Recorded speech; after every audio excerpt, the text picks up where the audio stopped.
Good morning, good afternoon, good evening. This is gonna be like a very short video. Once again, thank you for tuning in to my channel. Thank you for all the follow. Thank you for all the sharing and even the comments too. Thank you. Just a little walk around my neighborhood. I just felt I should drop this quick video. It has to do with something that happened recently. And if you noticed lately, they've been turning a lot of people back from the airport, back to their countries. And most especially, it has to do with Africans.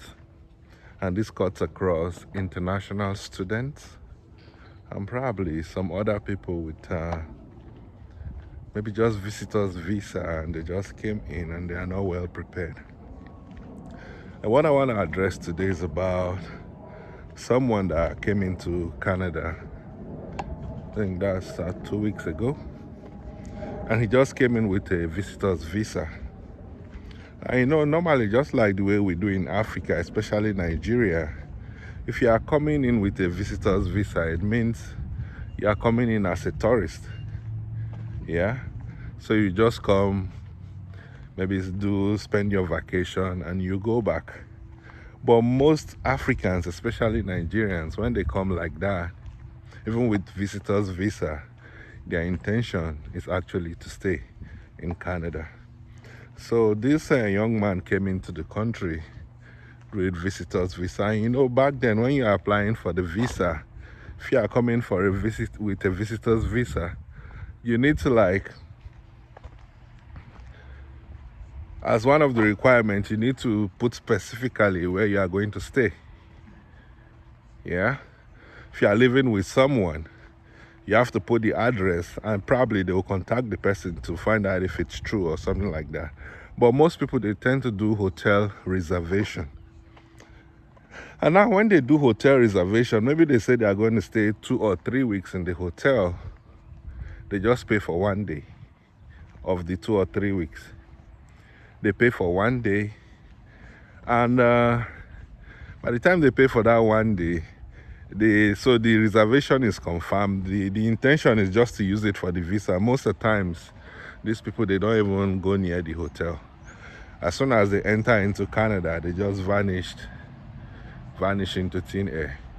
So basically what happens is Immigration Canada, and mostly the customs guys at the border, or maybe the immigration guys at the airport rather. This guy came in 2 weeks ago, and they asked him where is he going to stay. So quickly he brought out the hotel reservation. And they said, okay, from this reservation, they called the hotel. The hotel said yes, actually has a reservation with them, but that he paid for only 1 day. So they got back to this guy and said, okay, you are staying in this hotel for 3 weeks and you paid for only 1 day. And the hotel charges, I think, $110 per night. So okay, where are you? Show us evidence of the money you are going to use to pay the balance. The balance, almost 20 days. 20 days, that's like over $2,000 Canadian dollars now, So now the guy doesn't have $2,000 on him. I think from what I heard, he has only maybe $400. And that $400, when they look at it, okay, he's going to feed, he's going to stay in the hotel and all that. How is he going to survive on $400? And now you say you are coming in as a tourist. So it means definitely you want to go for sightseeing and all that, things like that. So they started asking him questions. Unfortunately, questions that they're asking him, I don't know. I think the guy fumbled. They asked him, do you have intentions to work? since you don't have money. And the guy said yes. That's a very big mistake. It's a very big red light. Because one, with a visitor's visa, you are not allowed to work. So even your intention is to work, you don't tell them at the airport entry point that you want to work. That's a big red flag. Now, secondly, he's going to stay in the hotel. He paid for only 1 day. And the hotel that he booked is far away from the airport. So it means he has to transport himself to the hotel. Now he has only $400. How is he going to transport himself there and all that? They started asking him questions. They kept him at the airport for 7 hours. Long story short, because he said he was going to work with a visitor's visa, so they already knew that this guy has plans to stay in Canada. He's not just here as a visitor. So with other questions, just like I said, even some international students, they have that issue too.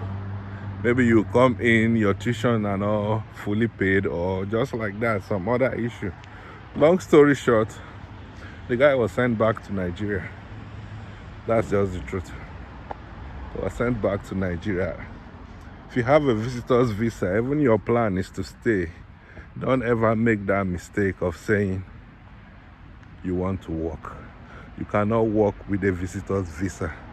And secondly, even if you have a visitor's visa, you cannot stay in the country for more than 6 months. If it's approaching 6 months, you have to leave and come back. You can't stay more than 6 months. So now, one, the guy has not made proper arrangement for where he's going to stay. He does not have money on him to sustain his stay here in Canada. And he said he was going to work. So with all that put together, they just said, oh, this guy's plan is to remain perpetually in Canada. And because of that, unfortunately, he was sent back to Nigeria. So this is just to enlighten 1 or 2 persons that, you need to get your acts right before you come into the country. Yeah. Thank you.